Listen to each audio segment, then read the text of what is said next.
And lastly, we just need to talk about some safety measures in terms of what we do if. So if there were to be a fire, you would evacuate your room, making sure that the teacher is the last one to leave. Grab your red folder so you've got your class list in there, and then exit quietly to your designated area on the map. We just practiced this last week, so as you're aware now, you know where to go. We've got 4 different zones.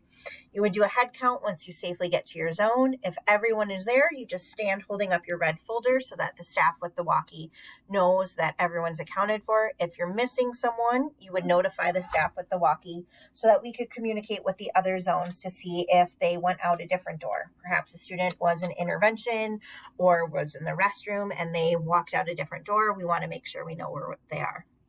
Then you can re-enter with your class once the all clear is given. Lockdown. So when there is a lockdown, students report to their nearest classroom. You as the teacher would check the hallway to make sure that no one is there and then lock your door. We don't want any students to be visible at all. We don't want there to be any sound, so all voices should be off until an all clear is given. And then if the emergency is in the building and you feel like it would be safer for you to evacuate the building than to stay in your classroom in a real situation, you are free to evacuate your students outside and get as far away from the building as possible. You'd use your best judgment in that, and you would also need to use your best judgment in how to get students out of that room. So if you have a door, like some of our rooms do, you could use that. If not, you might need to figure out if there's a door that you think you could safely get to, or if you could put students out through a window. Another thing to remember with that is that we do want kids going into different spaces, even though this is COVID, because the more imminent threat would be if there was a danger in the building than it would be for COVID at that time. So we would still take kids from different classrooms into our spaces.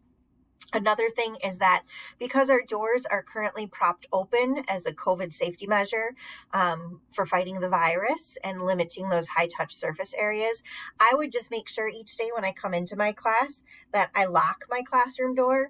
Then my door, in the event that something happens, all I need to do is pull my door closed. I don't have to mess with my key and try and lock it because would already be in the locked position. So all I need to do would be simply close my door.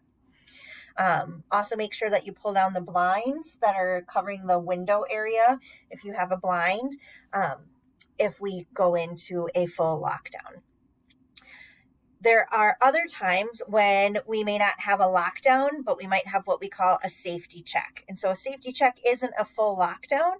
It's just making sure that all of our hallways are clear and trying to keep students in a classroom with their doors locked until we say all clear. So that's not really an imminent threat within the building. It's more of a situation that we just want to protect the dignity of the person who's having that situation from having other people walk by and see something. So we would keep kids all in their classrooms. For that would be safety check. You could continue with your instruction as normal. It would just be that we're keeping kids in their classrooms.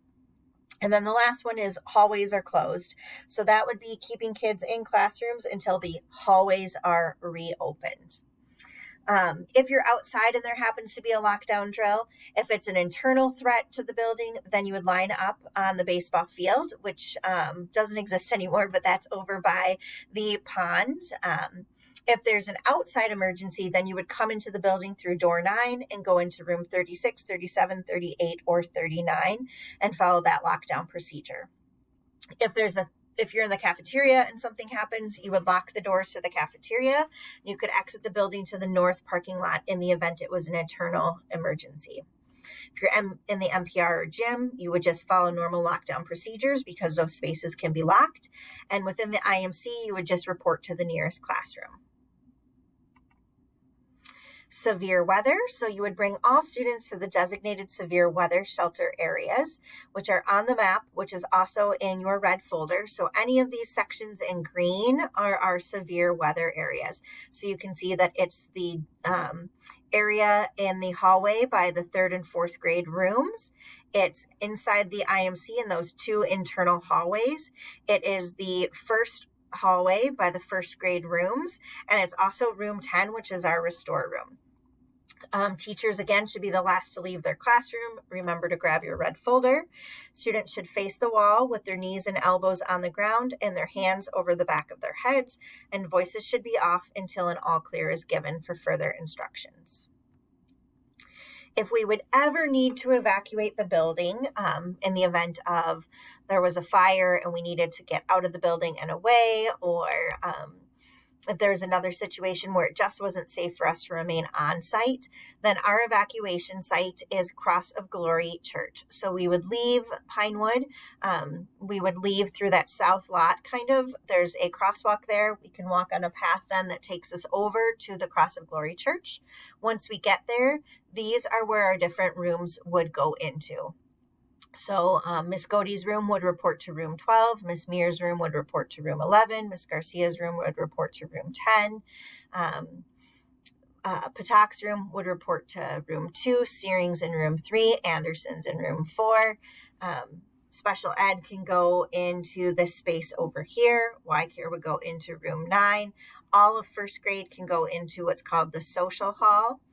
And then 4th and 5th grade, it looks like we don't have you on this map, so we will update this map. Oh, yes, we do. You are in the worship space, so you would be over here.